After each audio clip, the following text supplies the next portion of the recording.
Welcome guys to this set of modules all about sleep.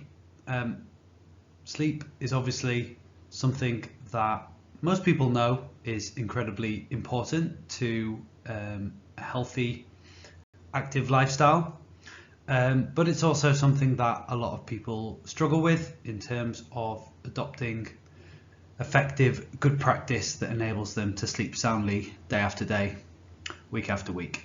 So within this course, I'm going to provide some practical tips on what you can do. First, to understand your own genetic preconditions with regards to sleepiness and wakefulness, and then some habits that you can adopt that will help you to sleep soundly consistently. And it's going to initially be just two modules. Firstly, in this module, I am going to talk about circadian rhythms and sleep chronotypes, and then in the second module, I will talk about habits for great sleep. Obviously though, if there is additional content that you would like me to produce on this topic, then please just let me know. I am happy to do that in future if there is anything that I missed or anything you want me to expand on. So I'm going to start first by talking about circadian rhythms and then the sleep chronotypes. So circadian rhythms are your body's natural internal body clocks. And with regards to sleep, they determine when you feel awake and full of energy and when you feel sleepy. And they differ from person to person. So you might have heard people talking about larks and owls, larks being early risers, early sleepers, and owls being late risers, late sleepers. And really that just is about your propensity to waking up early, going to bed early, or waking up later and being more productive later in the day. Most people fall somewhere in the middle. But the thinking on this has matured since then, and a more nuanced set of sleep chronotypes have been developed, as you can see on this page.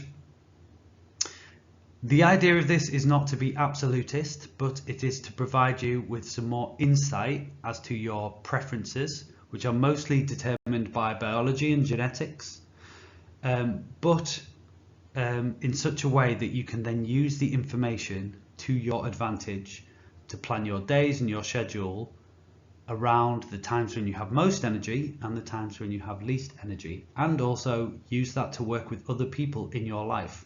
Particularly people you live with, in the same fashion as well. So when somebody says to me, how can I become a morning person? That's not the right question to ask, because some people, 15 to 20% of people, in fact, who fall into this category of wolves, are just naturally not morning people. Now, unfortunately for them, society is generally set up to the advantage of people who wake up early. But there are still things that you can do as somebody who has a natural propensity to be productive and energetic later in the day than others, so that you can get the most out of your work and your other activities, even because we live in a society where we are naturally influenced to wake early, get to work early, and so on and so forth. So these are not absolutist, and they exist on a spectrum. You may find that you have qualities from more than one chronotype. You may find that you fall on the extreme end of one of the chronotype spectrums or somewhere in the middle. That's fine. It's just a set of principles to guide some decision making that you can use to improve your productivity. So it's mostly determined by genetics, but epigenetic changes to circadian rhythms can also influence. So it changes with age. For example, if you've had teenagers as a parent, or certainly you've been a teenager, you know that teenagers like to go to bed a lot later and wake up a lot later. And young adults fall into that category as well. They become wolves effectively, even though they may have been lions earlier in their life. And it will change again over time as well for those people. So it's not set in stone, it's not absolutist. And if your teenager is waking up at 9-10 a.m. in the morning, it's not their fault. It's a natural genetic precondition that affects them at that time in their life. So each of the chronotypes are as follows. So 10 to 20% of people are lions, who are effectively what used to be called larks, people who wake up early in the morning between 4 and 7 a.m. and are tired and go to bed early as well, 8 to 9 p.m. and naturally then, as a result of that, are most productive in the early morning. This is me, definitely. I wake up regularly at 6 a.m. or sometimes earlier than that, and I am tired and ready for bed by 9 p.m. So I don't need to do a test or anything else to know what my chronotype is. But if you're not sure, then I will come on to how you can determine it or how you can find out in a bit. Then you have bears, who are the majority of people who basically fall somewhere in the middle of these categories and wake up and go to bed around the time of sunrise and sunset. So that may change through the year. And their productivity exists on a bell curve. So if you imagine when they wake up, relatively productive, but then in the middle of the day they're most productive, and then towards the end of the day it goes down again. Then you have late risers, late sleepers, wolves, who will naturally want to wake up later and go to bed later, maybe in the early hours of the morning, and then as a result of that, clearly they are more productive in the afternoon and evening. And then you have 10% of people who fall into the category of being dolphins, who struggle with regular wake time and regular bedtime, but tend to be most productive in the late morning.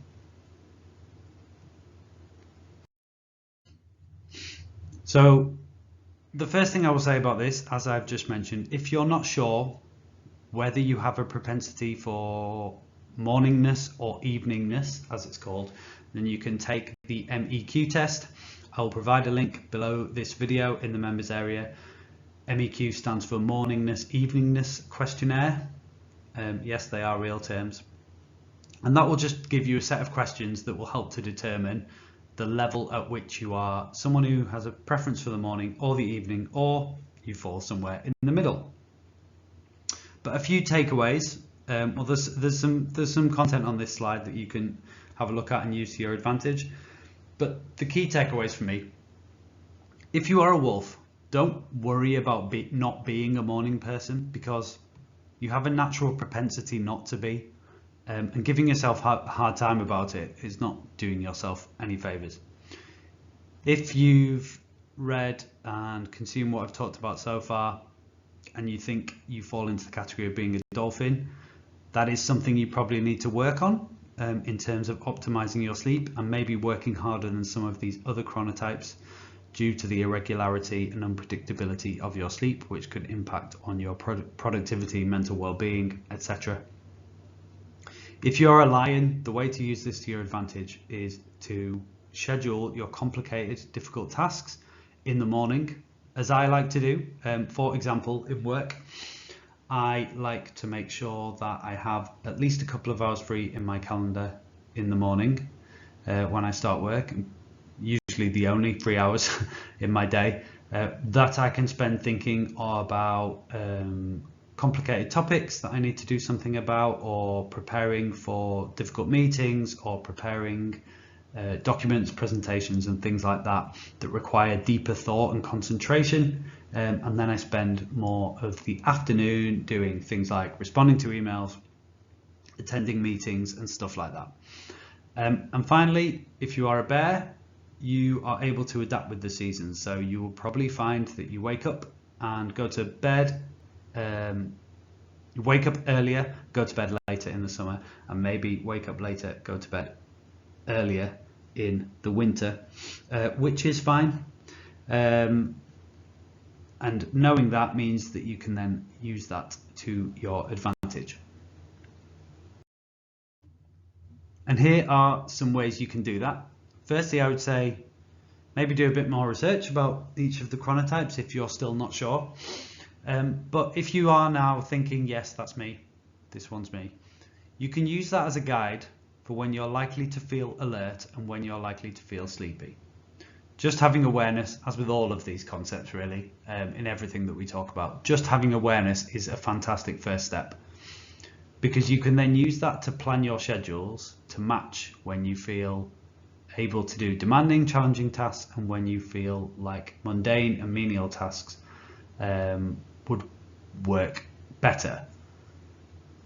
One of the worst things you could do, I think, is spend your most productive, alert hours of the day, the times at which you have highest energy, on low value, low return tasks like responding to emails, cleaning the house, life admin stuff that we all have to deal with, and so on, and then finding that you need to do difficult, challenging things at times when you feel low on energy, and finding it difficult to focus, difficult to concentrate.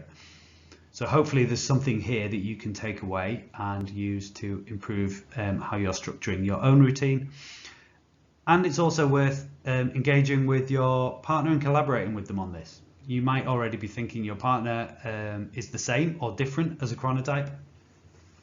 But whether you are the same or different, and particularly if you're different, that can actually work to your advantage, because especially when you're running a household and running a family, you can use that to work out how you can agree a plan that works for you both.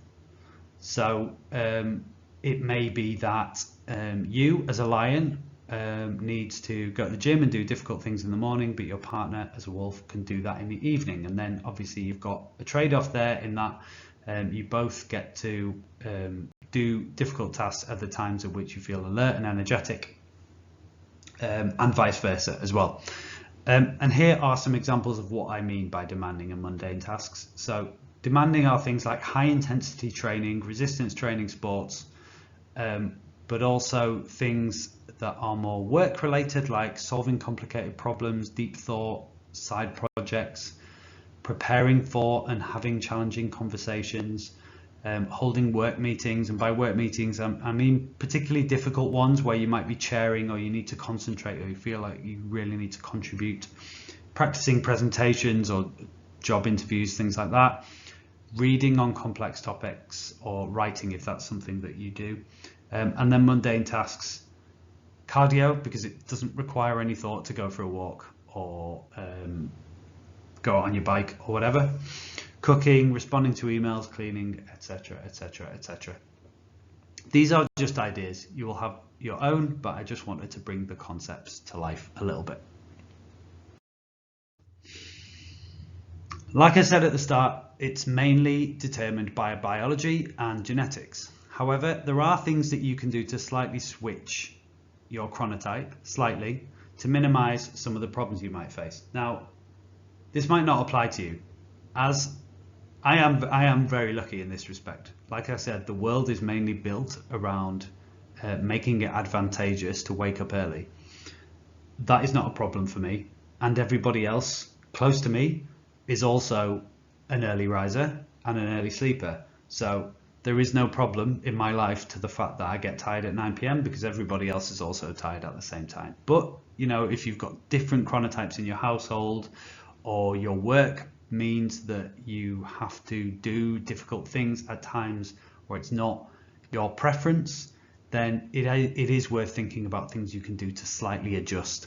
And there are things you can do. And the way to do that is just to follow the same habits that you would follow if you were looking to optimize and get better sleep. And that is what I'm going to cover in the next module. Hope this has been helpful and insightful. As always, any questions, please just let me know, and anything else you want me to cover, just give me a shout.